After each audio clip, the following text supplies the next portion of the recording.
Very good morning, my dear students. Welcome to the Hindi class. Last week में 2 live classes में मैंने आपको व्याकरण पढ़ाया, ग्रामर पढ़ाया और उन ग्रामर में से मैंने लास्ट क्लास में पढ़ाया था शब्द के आधार पर, अर्थ के आधार पर शब्द के भेद. तो अर्थ के आधार पर शब्द के कितने भेद थे? 5 में से 4 मेरा लाइव क्लासेस में हो गया, अभी बचा है 1 और वो है अर्थ के आधार पर वाक्य के शब्द के भेद. अर्थ के आधार पर शब्द के भेद. सबसे पहले लास्ट क्लास में भी मैंने दिखाया था, फिर इस बार भी मैं बताने चाहती हूँ कि इसका ऑब्जेक्टिव है हिंदी भाषा का शुद्ध ज्ञान की जानकारी प्राप्त होगी. यानी ग्रामर सीखेंगे तो हिंदी भाषा की शुद्ध जानकारी प्राप्त होगी. दूसरा है शब्द भंडार में वृद्धि, यानी आपका वोकैबुलरी यानी नए नए शब्द, आप बहुत सारे जानकारी यहाँ पर ग्रामर के माध्यम से आपको प्राप्त होगी. दूसरा है लेखन शैली का विकास, जितना लिखेंगे उतना ही विकास होगा, यानी राइटिंग स्किल्स में भी डेवलप होगा. उसके बाद चौथा है नए शब्द निर्माण की जानकारी. जैसे समास पढ़ेंगे, नए नए शब्द आपको जानकारी मिलेंगे, उपसर्ग प्रत्यय करेंगे, नए शब्दों की जानकारी प्राप्त होगी, तो नए शब्द का निर्माण की जानकारी आपको प्राप्त होगी. उसके बाद बच्चों मेन कॉन्सेप्ट है शब्द के भेद. जो शब्द का भेद का 4 तो मैं पढ़ा चुकी हूँ, एक लास्ट अंतिम बाकी है. उसके बाद है उपसर्ग और प्रत्यय, उसके बाद है समास के भेद. बच्चों अब मैं एक एक करके पैराग्राफ उसका डेफिनेशन कराऊंगी, उसके बाद में एग्जाम्पल देती जाऊंगी. यानी शब्द अर्थ के आधार पर शब्द के भेद का ये 5वां है, 5th. देखिए नंबर यहाँ पर 5th है. अर्थ के आधार पर शब्द 6 प्रकार के होते हैं. पर्यायवाची आप लोग करके आए हैं, विलोम, अनेकार्थी, वाक्यांशों के लिए एक शब्द, एकार्थी और समानाभासी या शब्द युग्म. पर्यायवाची किसे कहते हैं आप तो जानते ही हैं, आज 4-5 सालों से आप करके आ रहे हैं. जिन शब्दों के अर्थ एक जैसे होते हैं उन्हें पर्यायवाची कहते हैं. जैसे कि आप लीजिए यानी words are different, meanings are same, यानी मीनिंग उसका अर्थ सेम है लेकिन उसका वर्ड सब वो अलग अलग होता है. जैसे सूर्य को लीजिए, सूर्य का और नाम है, सूरज है, दिवाकर है, रवि है, भानु है. तो ये सारे अलग अलग प्रोनाउंसिएशन, अलग अलग वर्ड्स है, लेकिन इसका मीनिंग एक ही है. सूर्य का मतलब है सूरज यानी सन. उसके बाद बच्चों देखिए विलोम शब्द. विलोम शब्द है जो शब्द एक दूसरे का विपरीत अर्थ देते हैं, उन्हें विलोम शब्द कहते हैं. ऑपोजिट वर्ड्स बोलना, जैसे कि दिन रात, आकाश पाताल वगैरह वगैरह, उन्नति अवनति वगैरह वगैरह. तीसरा है अनेकार्थी शब्द. अनेकार्थी का मतलब है एक वर्ड मीनिंग बहुत सारा. जिन शब्दों में के एक से अधिक अर्थ होता है उन्हें अनेकार्थी शब्द कहते हैं. जैसे पूर्व. पूर्व एक है, एक दिशा, डायरेक्शन है, और पूर्व का मतलब है पहले, यानी इस वर्ड का 2 मीनिंग यहाँ पर निकला है और दोनों ही अलग अलग है. उसके बाद बच्चों घ देखिए, वाक्यांशों के स्थान पर एक शब्द. अनेक शब्दों के स्थान पर आने वाले एक शब्द को वाक्यांश बोधक शब्द भी कहते हैं. यानी यहाँ पर एग्जाम्पल से आपको पता चल जाएगा, यानी ढेर सारे वर्ड्स को मिलाकर एक वर्ड जब बनाया जाता है. जैसे उपकार को न मानने वाला कृतघ्न, जो सरलता से प्राप्त होता है सुलभ. नेक्स्ट बच्चों एकार्थी शब्द. जिन शब्दों के एक एक अर्थ होता है उन्हें एकार्थी शब्द कहते हैं. जैसे पीड़ा, दर्द, गृह, घर, यानी 1 वर्ड, उसका दूसरा अर्थ भी है, दूसरा शब्द भी है एक ही. उसके बाद है समानाभासी. समानाभासी क्या है बच्चों? कुछ शब्द ऐसे होते हैं जिनकी वर्तनी में भिन्नता होते हुए भी उच्चारण में इतना कम अंतर होता है कि वे एक समान सुनाई देता है, परंतु उनके अर्थ सर्वथा भिन्न होते हैं. ऐसे शब्दों को समानाभासी या शब्द युग्म कहते हैं. जैसे कि बच्चों वर्तनी का मतलब है स्पेलिंग, यानी उसकी मात्राएं अलग अलग होती है. जैसे एग्जाम्पल है कली. एक कली में बड़ी है, एक कली में छोटी है, तो दोनों का मात्रा अलग अलग है, वर्तनी अलग अलग, स्पेलिंग अलग अलग है, लेकिन दोनों का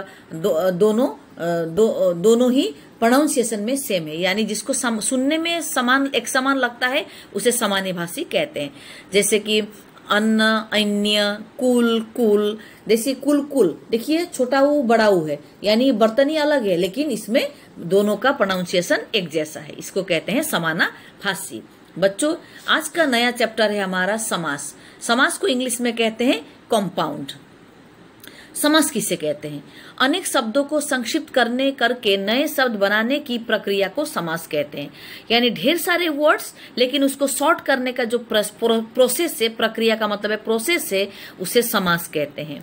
उसके बाद देखिए बच्चों, इस साइड में देखिए राइट हैंड की ओर देखिए, समास के 6 भेद होते हैं: अव्यय भाव, तत्पुरुष, कर्मधारय, द्विगु, द्वंद्व और बहुब्रीहि। अव्यय भाव समास, जिस समास का पहला पद प्रधान होता है, प्रधान या अव्यय होता है, उन्हें उससे अव्यय भाव समास कहते हैं। यानी समास में कितने होते हैं? 2 या 3 शब्द रहते हैं, 2 या 2 से अधिक शब्द रहते हैं। तो उसका पहला पद का मतलब फर्स्ट वर्ड जो मेन होता है उससे कहते हैं अव्यय भाव समास। जैसे यथासंभव, उसको तोड़ना है, जैसा संभव हो।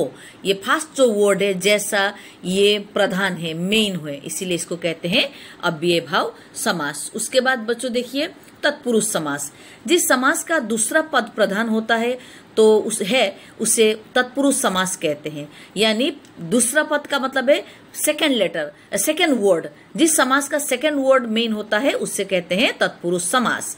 और खास बात बच्चों, इसको पहचानने का खास बात है कि इसके बीच में विभक्ति के चिन्ह लगते हैं। जैसे कि धन प्राप्त, धन को प्राप्त, यानी को जो आया है ना, ये विभक्ति का चिन्ह है, को। दूसरा देखिए पुरस्कार प्राप्त, पुरस्कार को प्राप्त, इसका दूसरा पद यानी सेकंड वर्ड उसका मेन होता है, इसे तत्पुरुष कहते हैं। उसके बाद देखिए बच्चों कर्मधारय समास, इस सामासिक पद का दूसरा पद प्रधान होता है और दोनों पदों में विशेषण विशेष्य या उपमेय उपमान का संबंध होता है। वेरी इजी बच्चों, यानी जिस समास में एक नाउन होता है और एक एडजेक्टिव होता है, दिखाई देता है, उसे कहते हैं कर्मधारय समास। जैसे कि लाल किला वर्ड को देखिए, इसको तोड़िए, समास विग्रह कीजिए। लाल है जो किला, ये जो लाल है ये है एडजेक्टिव, और किला जो है ये है नाउन। यानी जिस समास में एक एडजेक्टिव रहता है और एक नाउन रहता है उसे कहते हैं कर्मधारय समास। इस पहचानने का तरीका है बच्चों ये सब। उसके बाद है द्विगु। द्विगु और भी आसान है बच्चों, जिस सामासिक पद का पहला पद संख्यावाची विशेषण होता है और पूरा सामासिक पद समाहार यानी समूह का बोधक हो, उसे द्विगु समास कहते हैं।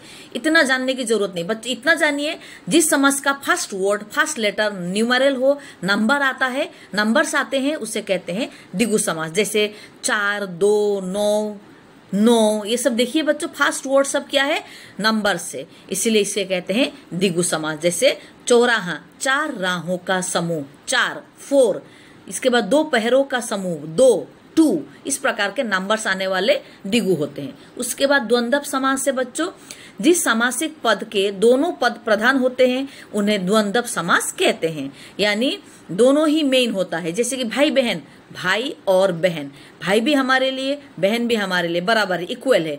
जिस समास में दोनों साइड पहला पद दूसरा पद इक्वल होता है और बीच में एंड आता है और या आता है, इसे कहते हैं द्वंद्व समास। उसके बाद लास्ट है बच्चों, जिस सामासिक पद में कोई भी पद प्रधान ना होकर किसी अन्य पद की ओर संकेत करता है, वे बहुब्रीहि समास होते हैं। जैसे 3 है लोचन जिसके, यानी 3 आंखें किसकी है? शंकर भगवान की है, शिव जी की है। ये संसार में अकेले हैं, इकलौते हैं। इसीलिए इस प्रकार का समास जहाँ पर पहला भी मेन नहीं है, दूसरा भी मेन नहीं है, बल्कि कोई तीसरा मेन होता है, उसे कहते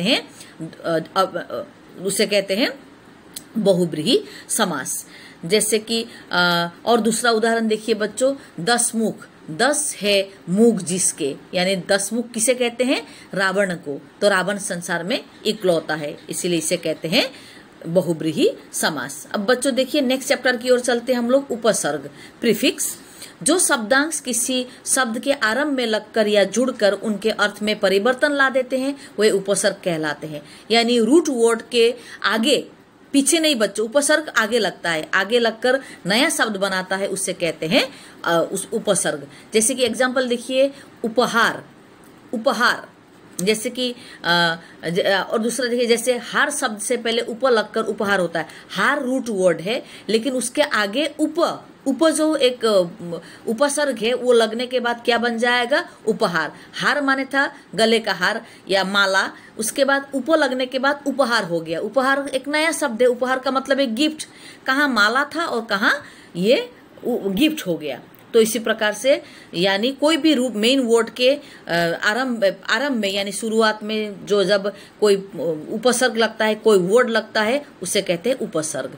उपसर्ग 4 प्रकार के हैं, संस्कृत, हिंदी, उर्दू और संस्कृत। यानी संस्कृत के, हिंदी के, उर्दू के और संस्कृत अव्यय, ये 4 प्रकार के लैंग्वेजेस से, जैसे संस्कृत से आता है, हिंदी से आता है, उर्दू से आता है और संस्कृत के अव्यय से ये सारे उपसर्ग आते हैं।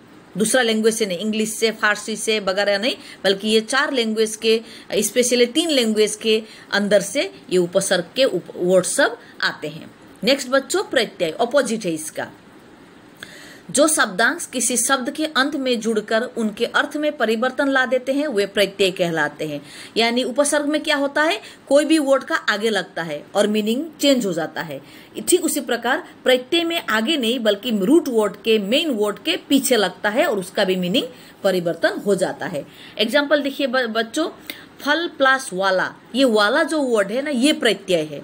फल प्लस वाला, फल का मतलब है फ्रूट्स, फ्रूट, लेकिन वाला प्रत्यय लगने के बाद बन गया फल वाला, यानी फल बेचने वाला, फल बेचने वाला। जैसे दूसरा, नौकर प्लस आनी, नौकर मेन वर्ड है, आनी लगने के बाद क्या बन गया, नौकर माने सर्वेंट था, यानी मेन था। उसके बाद क्या हो गया, आनी लगने के बाद नौकरानी, यानी ये फीमेल हो गई। तो इसी प्रकार से मीनिंग में भी परिवर्तन आता है प्रत्यय लगने के बाद भी। रूट मेन वर्ड में पीछे लगता है प्रत्यय और मेन वर्ड के आगे लगता है उपसर्ग। प्रत्यय के भेद, प्रत्यय के 2 भेद है, कृत प्रत्यय और तद्धित प्रत्यय। बच्चों, कृत प्रत्यय किसे कहते हैं, क्रिया यानी धातु यानी भार्ब के पीछे लगकर संज्ञा और विशेषण शब्दों की रचना करने वाले प्रत्यय को कृत प्रत्यय कहते हैं और इसके मेल से बने शब्दों को कृदंत कहते हैं। जैसे लिख प्लस आवट, लिख लिखना, आवट प्रत्यय है, क्रिया या धातु, क्रिया या धातु, जैसे कि लिख क्रिया है उसके साथ आवट लगा है तो इसीलिए ये बन गया लिखावट। थक क्या है, क्रिया है, आन प्रत्यय लगने के बाद क्या बन गया, थकान बन गया। तो उसके बाद देखिए बच्चों, नेक्स्ट तद्धित प्रत्यय, संज्ञा, सर्वनाम, विशेषण आदि शब्दों के पीछे लगकर नए शब्दों की रचना करने वाले प्रत्यय को तद्धित प्रत्यय कहते हैं। यानी नाउन, प्रोनाउन और एडजेक्टिव वाला वर्ड्स आते हैं, उसके पीछे क्या लगता है, प्रत्यय लगता है और मीनिंग में परिवर्तन होता है। जैसे कि मूर्ख ये विशेषण है और ता प्रत्यय है, दोनों मिलकर बन गया मूर्खता। बच्चों, आज के लिए इतना ही। आज मैंने आपको जो पढ़ाया वो आप बहुत, ये अगर एक बार में समझ में नहीं आता है 2-3 बार इसको प्ले करके देखिए और आपको अगर और ज़्यादा समझ में आएगा तब जब आपका ये सब ये एक्सरसाइज सब करेंगे। लेकिन अभी एग्जाम, कल से एग्जाम है आपका, मीन्स अब आज से आपका एग्जाम है, इसीलिए आप सिर्फ इसको कुछ मत करिए, खाली ये वीडियो देख कर रखिए। जब एग्जाम खत्म हो जाएगा एक्सरसाइज सब कर लीजिएगा। कोई भी डाउट है मुझसे पूछ लेना। Thank you.